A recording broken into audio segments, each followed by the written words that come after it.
पहलगाम हमले के बाद पूरे देश का माहौल संवेदनशील और राष्ट्रवादी बना हुआ है। जनता पाकिस्तान के खिलाफ कठोर कार्रवाई और राष्ट्रीय एकता की अपेक्षा कर रही है। हालांकि कांग्रेस ने भी पहलगाम हमले के लिए पाकिस्तान की निंदा की है, लेकिन सिद्धरमैया, वडेट्टीवार, रॉबर्ट वाड्रा और अजय राय से लेकर चरणजीत सिंह चन्नी जैसे नेताओं के विवादास्पद बयानों और सोशल मीडिया पर नकारात्मक प्रचार से ये साफ हुआ कि कांग्रेस पाकिस्तान के खिलाफ एक्शन नहीं चाहती। उसका लक्ष्य पीएम मोदी को निशाना बनाना है।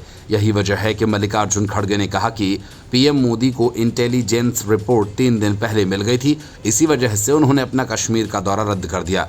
हालांकि कांग्रेस ने अपने नेताओं के विवादास्पद बयानों को उनकी निजी राय बताकर पल्ला झाड़ दिया, लेकिन सवाल ये है कि बेहद नाजुक मौके पर कांग्रेस के नेता अपनी निजी राय क्यों जाहिर करने लगते हैं जो पार्टी लाइन और उनके हितों के खिलाफ हो।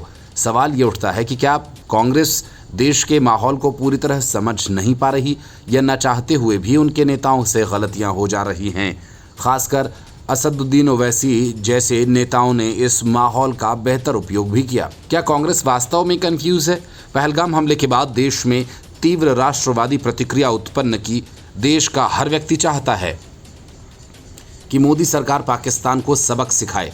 प्रधानमंत्री कई बार कह चुके हैं, पहलगाम अटैक से जुड़े लोगों को ऐसी सजा दी जाएगी जो अकल्पनीय होगी।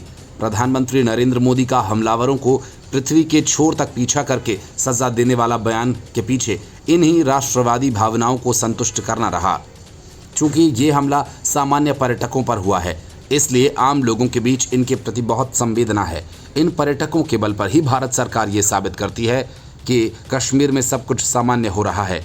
देश के हर हिस्से से आए पर्यटकों का क्रूरता से आतंकियों का शिकार होना भारत की कश्मीर में शांति की कथा को चुनौती की तरह था, जिससे जनता में आक्रोश बढ़ना स्वाभाविक है। भारत सरकार ने हमले के लिए लश्कर-ए-तैयबा को जिम्मेदार बताया है, जिसे पाकिस्तान समर्थित माना जाता है। जाहिर है पूरे देश में जनता और राजनीतिक दलों ने एकजुट होकर पाकिस्तान पर कठोर कार्रवाई की मांग की है। यही कारण है कि सरकार ने सिंधु जल संधि का निलंबन और सीमाबंदी जैसे कदम उठाए। पर दुर्भाग्य से देश की सबसे बड़ी विपक्षी पार्टी कांग्रेस के नेताओं ने ऐसी बयानबाजी की है जो न पार्टी के लिए ठीक है और न ही देश की सुरक्षा के लिहाज से ही। कांग्रेस के कई नेताओं के बयान का दुरुपयोग पाकिस्तान भारत को बदनाम करने के लिए कर रहा है। कांग्रेस ने पहलगाम हमले की निंदा की और सरकार के साथ एकजुटता दिखाई। कांग्रेस कार्य समिति की एक आपात बैठक बुलाई जिसमें हमले की निंदा की गई और पीड़ितों को श्रद्धांजलि दी गई। कांग्रेस ने हमले के तुरंत बाद सर्वदलीय बैठक की मांग की, जिसे सरकार ने स्वीकार किया। राहुल गांधी और मल्लिकार्जुन खड़गे ने इस बैठक में हिस्सा लिया और सरकार को समर्थन देने का वादा किया, लेकिन पार्टी के कुछ नेताओं के बयानों ने जो भद्द पिटवाई उसका खामियाजा आगामी चुनावों में कांग्रेस को उठाना पड़ सकता है। सवाल ये उठता है कि कांग्रेस माहौल को पूरी तरह से समझ नहीं पा रही या इसके पीछे पार्टी में आंतरिक समन्वय की कमी है, क्योंकि जिस तरह कांग्रेस के बड़े नेताओं ने पहलगाम अटैक के बाद सरकार का साथ दिया वह अभूतपूर्व रहा है। गायब वाले कार्टून पर भी जिस तरह केसी वेणुगोपाल ही नहीं, राहुल गांधी और प्रियंका गांधी तुरंत एक्शन मोड में दिखे हुए कांग्रेस की परंपरा से अलग रहा।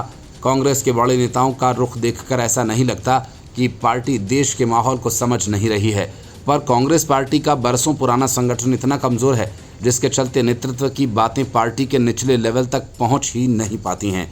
दूसरे ये भी है कि पार्टी के अधिकतर लोगों को लगता है कि मोदी और बीजेपी को जितना घेरेंगे उतना ही हाईकमान को अच्छा लगेगा, क्योंकि पहले भी कांग्रेस राष्ट्रवादी भावनाओं को पूरी तरह से अपनाने में संकोच दिखाती रही है। इसलिए अधिकतर कांग्रेसियों को ये लगता है कि एंटी राष्ट्रवाद हमारे बड़े नेताओं को पसंद आता है।